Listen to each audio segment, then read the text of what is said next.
The Heritage Corporation, the world's largest producer of cultural heritage video, is proud to bring you the story of your name.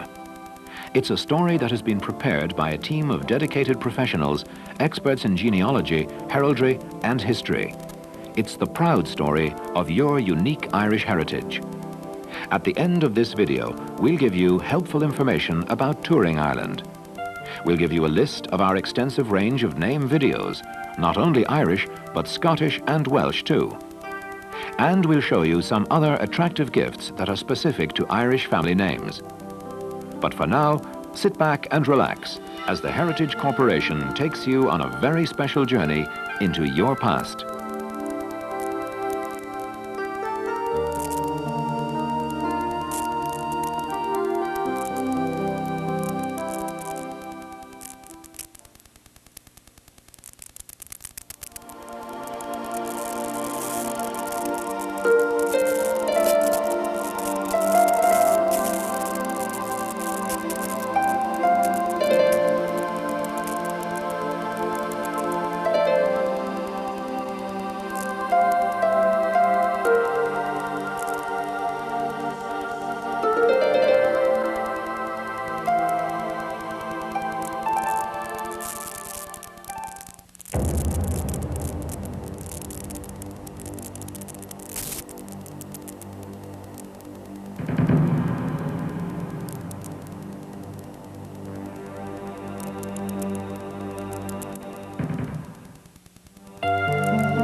Gallagher is an old name, a very old name. But nothing in Ireland, except maybe the land itself, is as old as Newgrange. This ancient tomb was nearly 2,000 years old at the birth of Christ.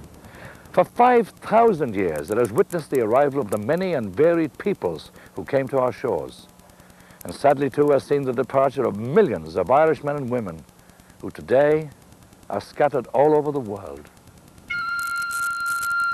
So let us go then, you and I, on an Irish journey, an hour's journey only, but endless in the imagination. A journey right through this beautiful country of ours, along the coasts and into the very lands and territories of your own Irish ancestors. These are the majestic cliffs of Moher. They stand defiant, holding back the relentless waves. Below, the broad Atlantic stretches all the way 3,000 miles beyond to the New World. When you stand on these cliffs, you stand on the edge of Ireland, you stand on the edge of Europe. Inland from here lies the fair land of Éireann, Ireland, the home of your ancestors.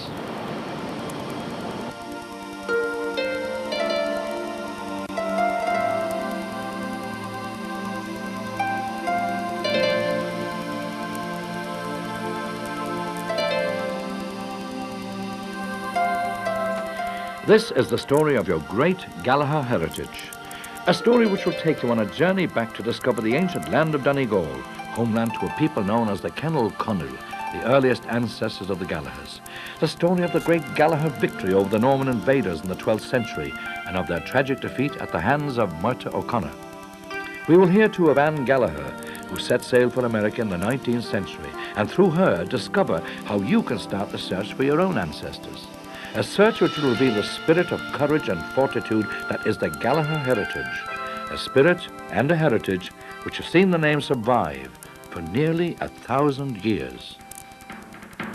Irish surnames, which began 1,000 years ago, developed in a number of ways.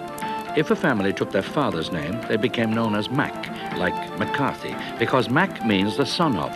But if they were called after a more remote ancestor, they used the O, which means descended from, as in, say, O'Brien.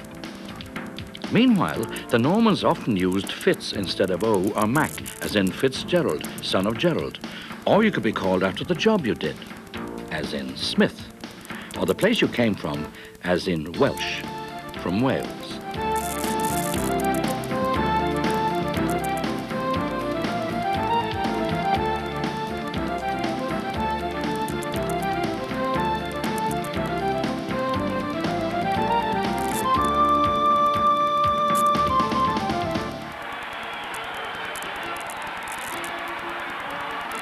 For the 60 million people throughout the world who share an Irish ancestry, St. Patrick's Day is a time for them to come together to celebrate and rejoice in their Irish identity.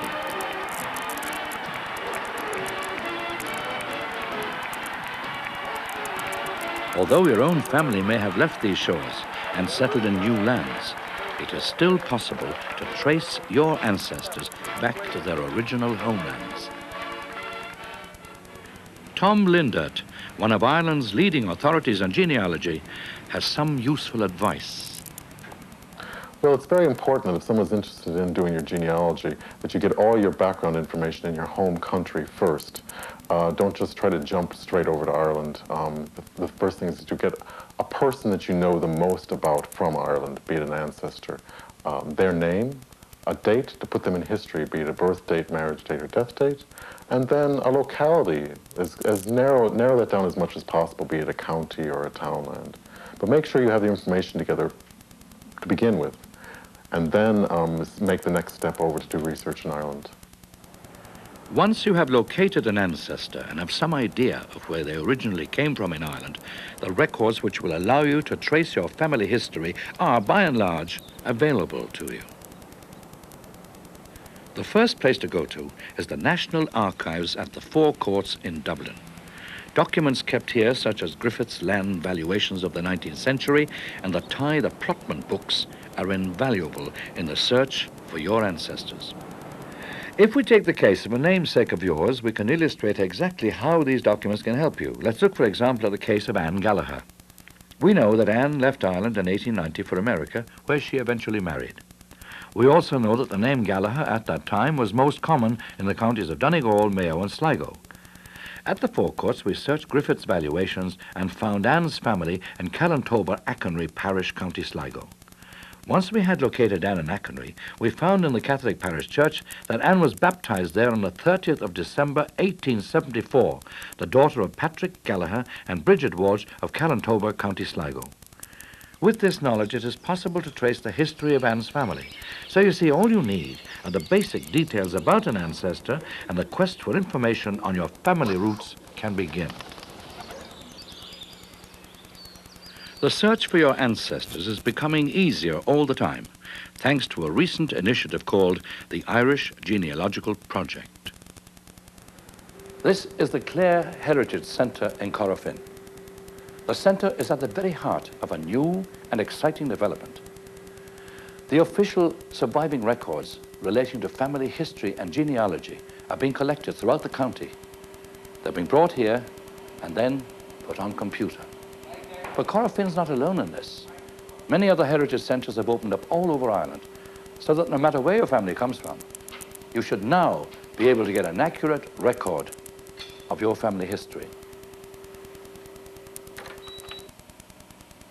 It is possible to trace your ancestors even further back beyond your immediate family, but let's start at the beginning and take a look at the history, the culture, and the country which shaped your forefathers. On the Aran Islands off the west coast of Ireland stands the prehistoric fort of Dún Aengus, enigmatic, poised over the ocean, its ancient builders a mystery even to this day. Over 7,000 years had passed since the first settlers arrived in Ireland. Hunting in the young forests, they slowly ventured up the river valleys, building their dwellings from rough wood and animal hide, and forming small communities hidden in the forest. 2,500 years before Christ, they had developed a society that was stable enough and wealthy enough to produce these majestic dolmens. This dolmen here is the Poul na Brone dolmen, situated in North Clare in the Burren country. Just another part of the wonderment that is ancient Ireland.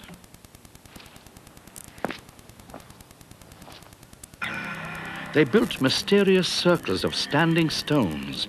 These people we call the Firbolg, or the Fomorians, and the Tuatha Dé Danann, the legendary children of Dana, goddess of magic. Perhaps these early peoples were among your forebears, people who would have known the names of those who lie under the great dolmens. But older than Paul na Brone, older even than the pyramids, is the passage grave at Newgrange in County Meath. Built over 5,000 years ago and designed so that on the winter solstice each year, at the moment of sunrise, a shaft of sunlight penetrates to the very heart of the mound, illuminating the intricate spirals carved in stone. Newgrange was where they paid tribute to their now forgotten gods.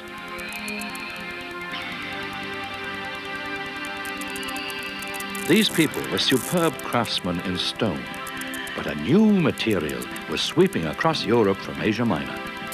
The Iron Age came to Ireland, and the people who introduced the new material around 500 BC were the Celts, who for almost 2,000 years ruled Ireland as kings. The Celts were a major influence on the course of Irish history and instrumental in shaping our unique Irish identity. Let's listen to what leading archaeologist Barry Raftery of University College Dublin has to say about the Celts. Well, in the narrowest sense, the term Celtic refers to a language, but it is entirely appropriate to use the term in a broad cultural context. Now, the earliest reference to the term Celt was made by the Greeks about the 6th century BC. They just referred to a specific cultural grouping in Europe as Keltoi. We do not, of course, know whether the Celts themselves used that phrase to describe themselves.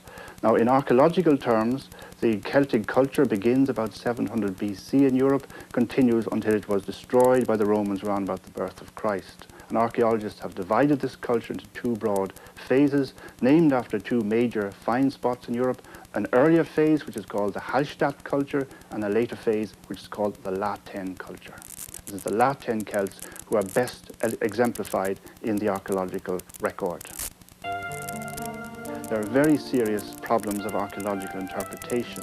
But what we can say is that the earliest indications of contact with the Celtic culture abroad appears in Ireland around about 600 BC, when there are some indications of a Hallstatt presence in the country. We have some Hallstatt material, but it's not very substantial. Around about 300 BC, there's a greater body of archaeological material in the country, which we can certainly equate with the Celtic groups.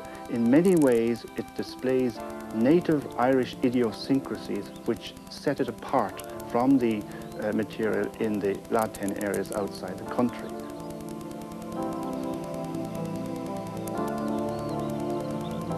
We have a vast body of Celtic literature surviving in the country. We have the epic cycle, the Ulster cycle, we have the Fíneachta, we have a whole range of mythology, we have a superb collection of early Irish nature poetry and other poetry, but probably the principal legacy of the Celts, the most enduring, is our Celtic personality. We certainly have a distinctive personality, a warmth, a friendliness. The classical commentators describe the belligerent character of the Celts. Perhaps we have inherited that too, to a certain extent. But we certainly have a distinctive Celtic personality which sets us apart from all other European cultures.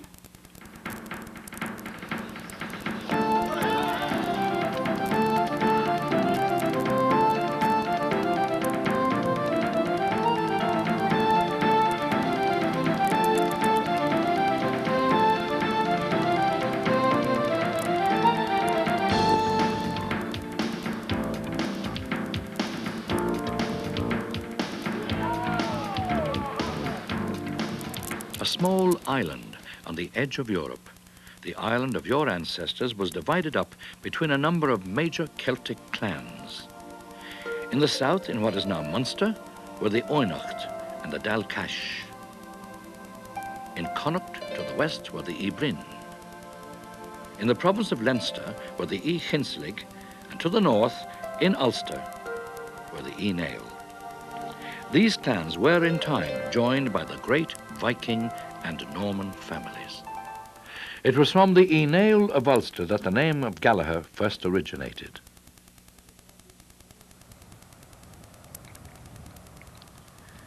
Here I am, high up in the Mourne Mountains in the County Down. To the east, they sweep majestically down to the Irish Sea, while to the west, they overlook the vast lands of Ulster. These windswept mountains have seen generations of Gallaghers march through the annals of Irish history. For in these Mourne Mountains, you're at the very heart and centre of your great Gallagher story. From the mountains of Mourne to the majestic cliffs of Slieve League, Ulster is a varied and beautiful land, steeped in history and rich in scenic variety. This spectacular province is the ancient homeland of the Gallaghers. The story of the Gallagher name starts in the swirling dawn of the early centuries with three brothers of the mighty Cenél clan, Conall, Owen and Éanna. The first two of these brothers, Conall and Owen, settled in the northern peninsula of Inishowen. Owen and his descendants started to build a kingdom for themselves to the east, but Conall and his people looked west and settled a land which became known as Tyrconnell, or as we know today, Donegal. This land they ruled from the fortress of Gallagher on the Inishowen Peninsula. In the time before surnames, these people were simply known as the Cenél Conaill. From out of the ranks of these people, there came a fearless warrior by the name of Gallagher. He fathered a family who in time took the surname Gallchobhair. This family became one of the senior and, it is said, most loyal branches of the Cenél Conaill. They ruled from Ballybait and Ballinaglack, and in time their lands spread over most of what is now Donegal. In the course of time, the Gallagher name did spread to other parts of Ireland, but like most Irish families with strong roots associated with a particular place, the Gallaghers are still to be found in greatest numbers in the homelands of their ancestors.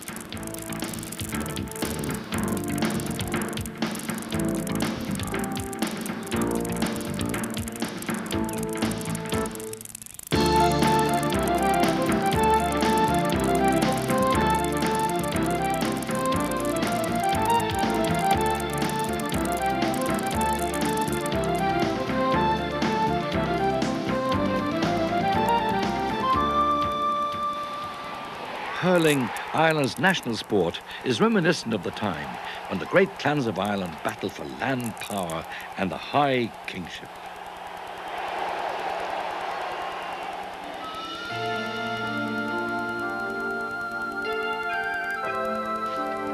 It was the strength of Christianity that forged the first real bonds of unity in Ireland. For the Irish took very well to Christianity, so well indeed that in a very short time her monks had established some of the most important ecclesiastical centres in the Christian world. Here in Glendalough in County Wicklow, I always think the sense of Ireland's Christian past is particularly strong.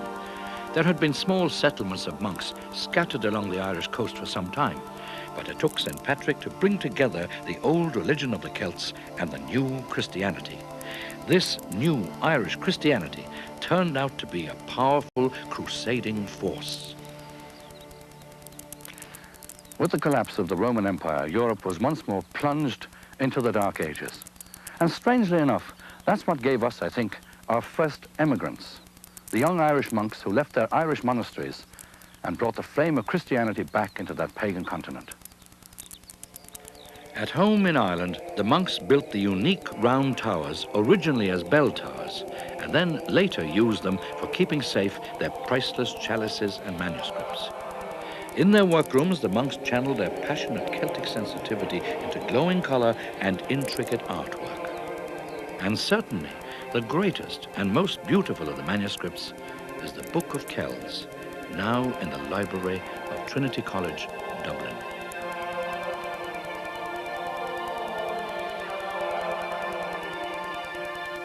The work of the monasteries, however, was to be disturbed by the arrival of the Vikings. For 200 years, they came as pirates to plunder gold from the great Irish monasteries. However, in 1014, they were finally defeated in battle by the High King of Ireland, Brian Boru, after which they became fully integrated into Irish society. The Vikings built Ireland's first towns and cities, including Dublin, Wexford, Cork, and Limerick. And their commercial ability is reflected today in Dublin's famous Moore Street Market.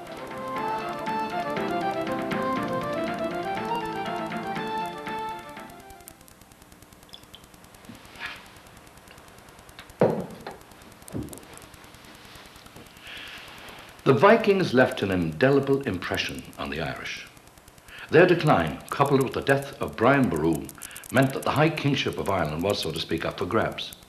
There followed almost a century of political instability and unrest, while the greater Irish families fought amongst themselves for the title of High King of Ireland.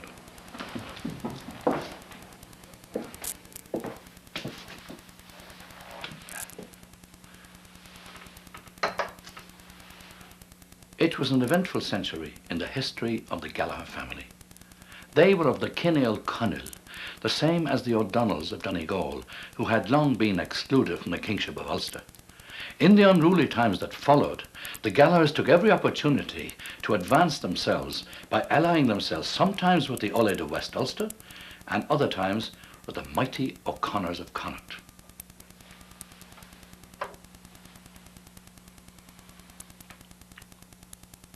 The 100 years of shifting alliances and bitter infighting left not only your ancestors, but the whole country unprepared for the next wave of newcomers to land on Irish soil. The Normans, led by the great warrior Strongbow, arrived in 1169. Heavily protected by their coats of mail, they moved like modern tanks through the Irish countryside. They had arrived as mercenaries at the request of the deposed King of Leinster, but a combination of their military might and an attraction to the land of your ancestors induced them to make a more permanent foothold. The Normans immediately set about building huge stone castles of white throughout the country. These fortresses were designed both for protection and to intimidate the native Irish. Over 800 years later, many of these castles still stand, a testament to the skill of their builders. Within a year, they had captured Dublin itself, and from the high parapets of their various castles all over Ireland, they surveyed the conquered lands. Very soon, they were to proceed to supervise the division of their new country. The coming of the Normans had a profound effect upon the fortunes of the Gallagher family. Situated as they were in far-off Donegal, they were for a while well out of reach of the Normans. When the Normans finally did attack, the Gallaghers were ready for them and gave as good as they got. In the ensuing struggle, both sides quickly realized that alliances, particularly those formed in marriage, were a far better proposition than endless suspicion and confrontation. Following his victories in battle, Strongbow took the hand of the King of Leinster's daughter, Eva, in marriage, and less than 2 years later, he had taken the crown for himself. Stony towers are not always protective, for here in Waterford, at Reginald's Tower, the marriage of Strongbow and Eva started a trend that would eventually undermine Norman influence in Ireland. You see, within a century, the Normans and the Irish intermarried, and the Normans adopted the Irish language and culture to a degree that made the English King John declare, "The Normans are more Irish than the Irish themselves." The Normans under Maurice Fitzgerald reached the Gallaghers of Donegal in 1247, and a fierce battle ensued at Ballyshannon. Donegal was then plundered by Fitzgerald's men. The people of Donegal recovered slowly from this attack, but in 1257, an army of Gallaghers and O'Donnells crushed Fitzgerald's forces in a battle near Sligo town. At this time, the Gallaghers were elected marshals of the armies of Donegal. The Normans were not their only enemies at this time, and in 1388 Donegal was attacked by Murtagh O'Connor of Connacht. It is recorded that many Gallaghers were left dead and their homes left in ruins. It would appear that in the aftermath of this conflict, the Gallaghers separated into two distinct careers. Some continued the warrior tradition, but others began to make a name for themselves in church affairs.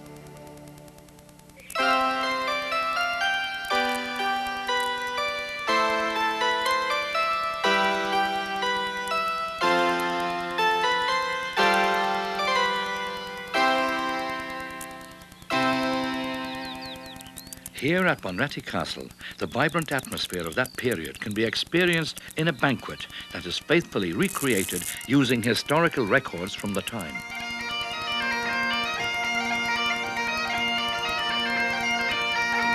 My noble lords and ladies, my noble guests, the entry of your host this evening, the Earl of Thomond, Mr. Joe Lynch.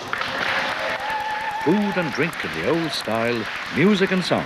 This is how your ancestors entertained their friends. This castle now awakes. Its ancient glory stirs. The clink of mail and laughter fills its halls, and we inherit all its chivalry. Bunratty bids you welcome. A toast to all you hear. Sláinte is sail. Let the banquet begin.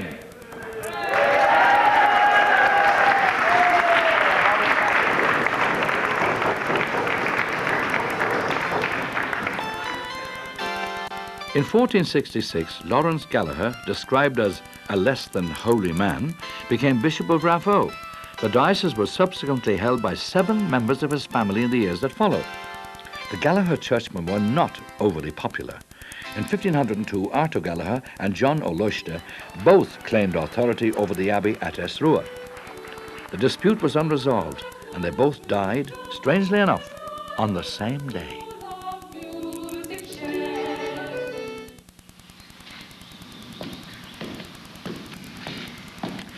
During the 1500s, the power of the Celtic chieftains began to wane under sustained military pressure from the forces of the English crown. This, in turn, led to a series of rebellions. The last great Celtic revolt ended here at Kinsale in 1601. It had been led by the mighty Hugh O'Neill of Tyrone. In the year 1609, O'Neill and many of the other Irish chieftains left our shores. This was called the Flight of the Earls. It heralded the end of the old Celtic ways. Now it was a new Ireland, new kings, new centres of power. The Flight of the Earls is a testament to the concept of Ireland as an independent nation, the Celtic aristocracy choosing exile rather than submission.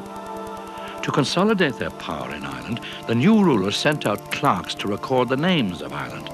Unable to speak the Irish language, these clerks did not attempt to properly translate the indigenous names, but rather made approximate and phonetic translations.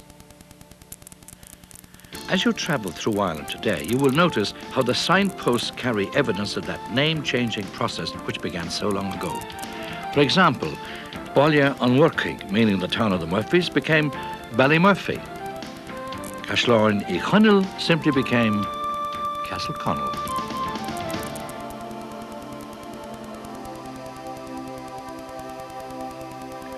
About this time, your name began to take on its present form. At the hands of the English-speaking clerks who knew no better, the old Irish name of O'Gallagher became O'Gallagher. Eventually, in some cases, the O was dropped, giving us the name Gallagher. In many cases, the spelling was the best approximation English clerks could make to the sound of this ancient and royal Irish name.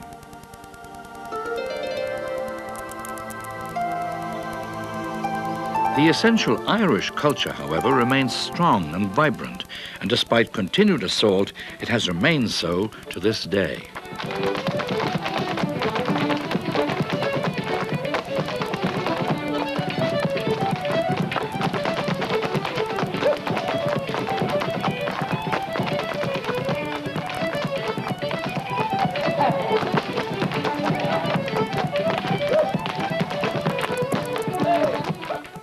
The Irish have always been proud of their heritage and culture, and nowhere is this more evident than in the art of heraldry.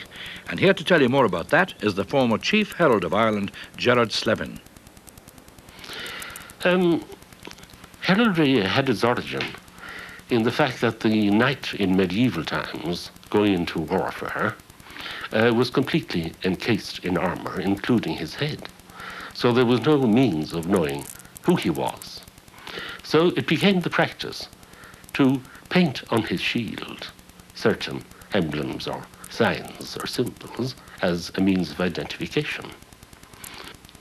Heraldry has always had an extraordinary fascination for people, whatever it is about the shield shape and its contents. And in due course, this personal practice spread to cities, universities, institutions, and is still very active. The primary purpose, as I have suggested, was identification.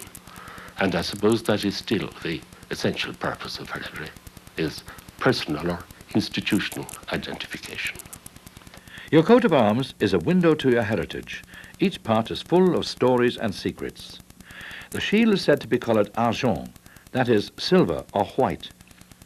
And this is the colour of peace and sincerity. Displayed against this is a black lion in what is called the rampant position, treading on a serpent. The lion is an ancient heroic symbol and is said to denote deathless courage. Its black colour signifies constancy or loyalty. The serpent has a unique relevance in an Irish context, dating back to the religion of the early Celts. It is said to signify fertility and renewal. The 8 trefoils on the shield are in fact shamrocks, the age-old floral device of Ireland. The crest, which is placed above the shield, is in the form of a red crescent, out of which a serpent is rising. The crescent here is a complex symbol. It could suggest the family's involvement in the Crusades to the Holy Land, or it could be a reference again to the old Celtic beliefs. For the Celts, the sun, moon, and stars were symbol of a divine order in the world and were invoked as witnesses to oaths and promises. The motto, which is in Latin, captures much of the spirit of this complex coat of arms. It reads, Mea gloria fides, meaning fidelity is my honour. Many Irish people certainly are entitled to use arms, yes.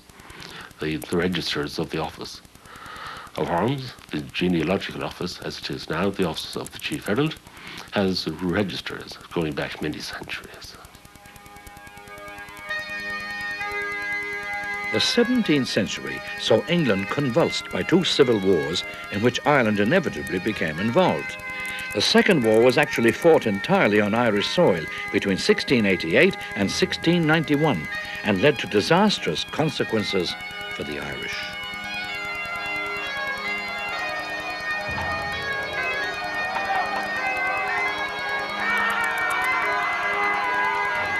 (1691) saw the ending of the Williamite Wars with the signing of the Treaty of Limerick, signed on this very stone. The wars were fought between 2 kings, William of Orange and James II, both of whom laid claim to the throne of England. In the event, victory went to King William. For the Irish who supported James II, exile seemed to be the only honourable option. Known to history as the wild geese, these honourable soldiers of fortune sailed from Limerick to Europe, bringing with them the surnames of Ireland. The flight of the wild geese in 1691 saw many Gallaghers go along with them, but many others tried to evade the declarations of the treaty and remained behind secretly in Ireland. Their presence was detected sooner or later, and they were then declared outlaws. These men in turn were forced to leave the country quietly, and few records of their departure remain. But in the military lists of the nations of Europe, the name Gallagher is mentioned with honour, in particular that of Fear Dorcha o Gallchobhar, gentleman and courageous soldier of the Irish Brigades.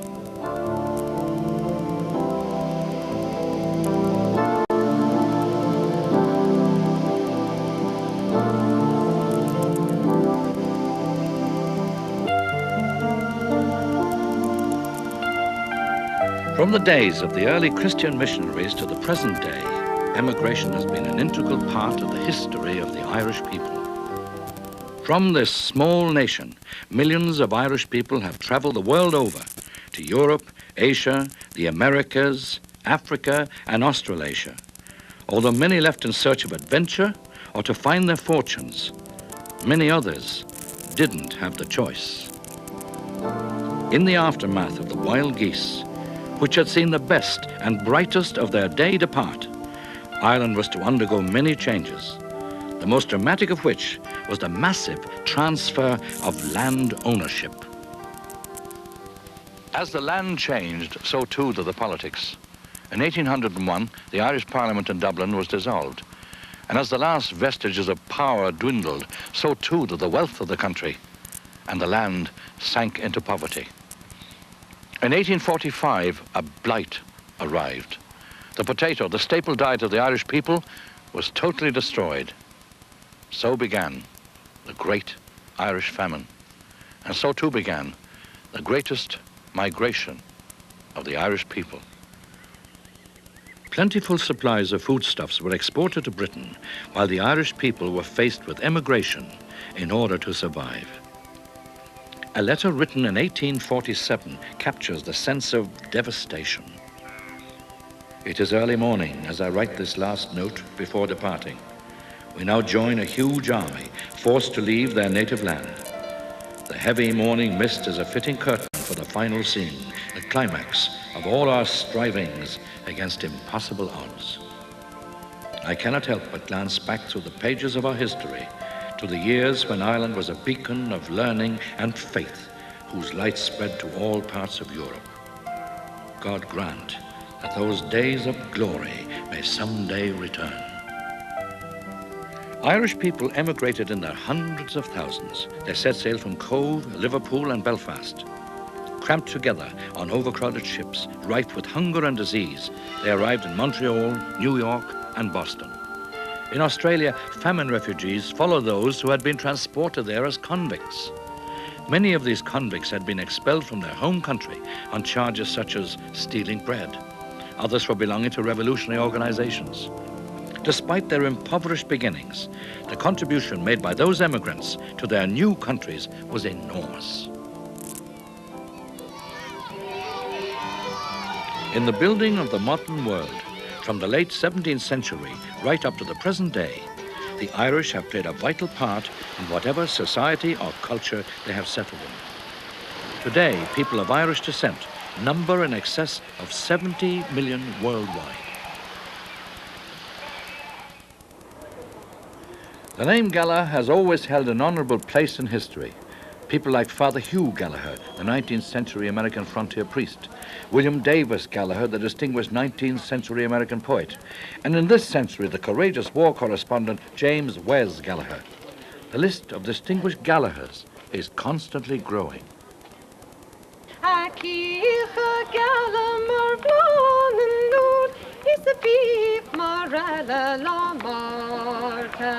Is tossa maroon, maroon, maroon. Is tossa maroon, is mahragan. Is tossa maroon, is mahaman goban. Shilma crackdown to wagon woodbaring.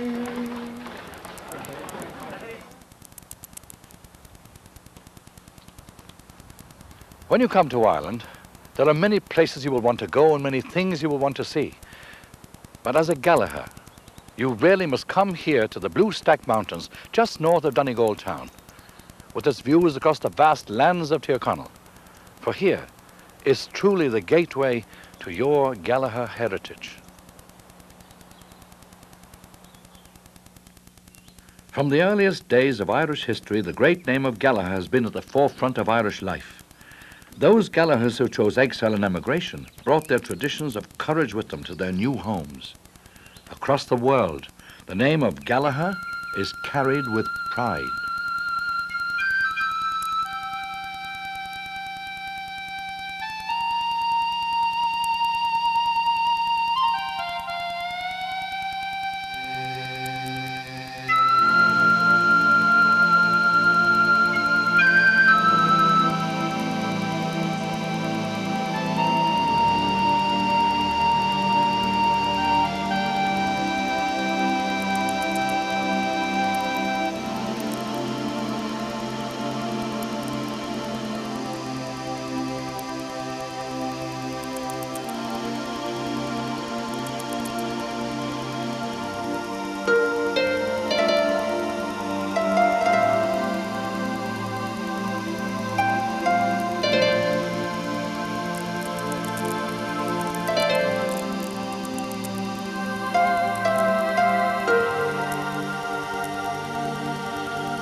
And when you do go to Ireland to trace your roots, here are some of the things you may want to know.